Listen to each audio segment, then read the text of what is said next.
Blue Gender is an original anime series produced by Toshiba, Emi, and AIC, spanning 26 episodes that first aired in 1999. Years later, anime fans look back and say, 90s anime had a unique charm, and we don't have works this original anymore. While not all fans agree, it shows Blue Gender has a distinct appeal.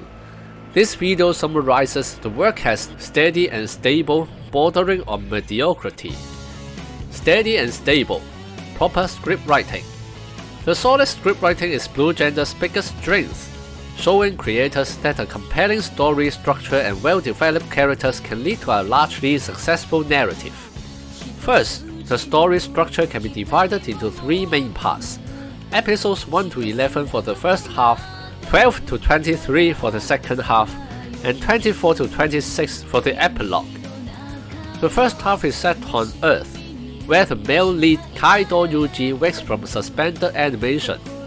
The female lead Malane only knows he's an experiment sample and tries to transport him to a space station. Yuji and Malane's squad battle the mutant creatures Blue in a struggle for survival. The second half is set in space, as Yuji joins the military, undergoes training and biological enhancements, and competes with his comrade, Tony, for performance to exterminate the Blue on Earth. The main plotline sees Tony styling himself a messiah, intending to harness the Blue's power to destroy the space station's humans. After resolving the crisis, the story transitions directly to the 3-episode epilogue depicting the ultimate battle between humans and Blue before ending. While divided into first and second halves, there is a cohesive transition, with clear narrative phases where character relationships and plot developments flow naturally, and both halves have comparable lengths. Based on the second half's progression, Tony can be considered the ultimate villain whose defeat could end the story. However, Blue Gender does not forget Earth, the Blue, and humanity's relationship, resolving this arc across the final 3 episodes as an appropriate continuation that builds to another climax. This narrative approach is rare in anime and could be seen as a gamble in meeting viewer expectations, but it paid off well here. Later works employing a similar technique are also uncommon. Though the first season of Psycho Pass has similarities, perhaps it has drawn inspiration from Blue Gender. Character development is another area where this work excels. In the first half, Malane is a cold, mission-driven soldier who disregards her comrades, civilian lives, and personal feelings. She initially disagrees with Yuji's impulse to save the world, but in the second half, she is deeply moved by him and comes to see Yuji as a life-or-death partner, even falling in love with him and pulling him back from irrationality and over-involvement in the war. Yuji is a sleeper, with B cells put into suspended animation in 2009 and awoken in 2031, with the ability to sense the Blue. At first, he is a liability to the military but grows to learn combat skills. After joining the space station and receiving physical enhancements and training, he resolves to help humanity reclaim Earth. Driven to prove himself against Tony, he gradually loses his head in killing, nearly taking out Malane. Thus, Malane and Yuji's stances and personalities seem to swap until they understand each other, regain trust, and develop a mutual affection. This character progression and relationship unfolds over 26 episodes, not rushed through some dialogue or plot points, making it more accomplished compared to animes constrained by episode counts or low execution. Another noteworthy aspect of Blue Gender is how it reveals secrets, with different characters providing inconsistent explanations about the Blue's existence until the very end without a complete reveal. Initially, Malane states the Blue feed on inorganic matter, seeing humans like insects on bread to be brushed aside. Strangely, while the Blue swarm and devour any humans, they leave intact many human constructions. Later, Tony proceeds the mass awakening of sleepers is fateful, interpreting it as those with B cells meant to rule over and eliminate the inferior humans without B cells, a creator's providence rather than just species conflict. Only in the finale do the scientists Seno Miyagi and Yuji theorize Earth itself is a conscious life form containing an extinction mechanism. When one species becomes too prolific or harmful, an internal mechanism kills that species. Thus, human overpopulation triggered the blue's rise to reduce numbers. When the blue became too numerous and controlled humans, Earth allowed humans to eliminate the blue.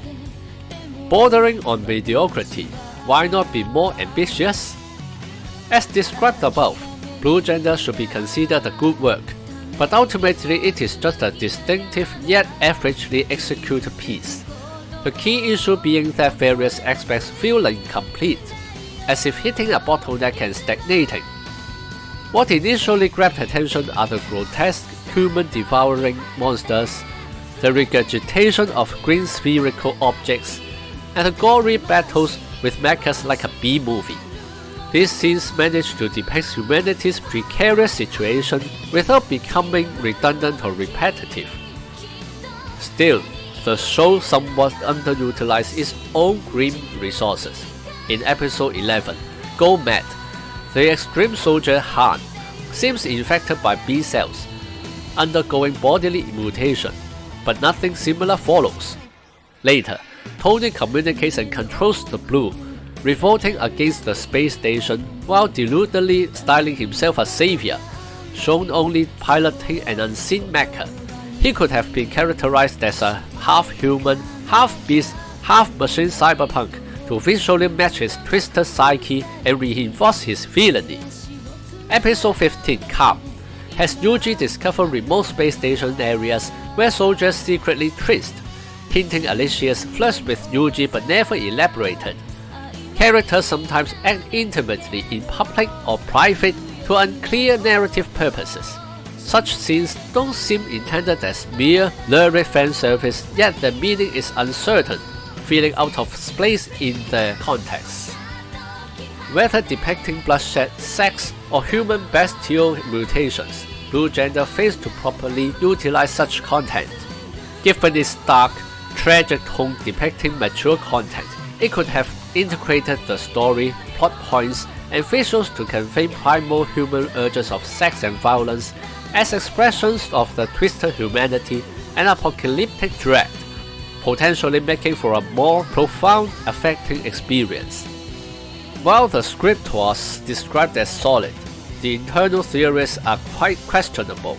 The finale's portrayal of Earth as a living entity that eliminates species to maintain ecological balance raises questions about the validity of using this as an in-universe theorem, even in fiction. As mentioned, there are multiple inconsistent explanations about the secrets of the blue and B cells throughout. Who's to say the final explanation is definitive? Perhaps to the authors, the actual truth doesn't matter, with the universe being full of such mysteries. Other flaws include the abrupt ending depicting space station soldiers randomly going berserk, rebelling and killing Seno, even causing the station's explosion, seemingly just to highlight Marlene and Yuji's fortuitous return to Earth.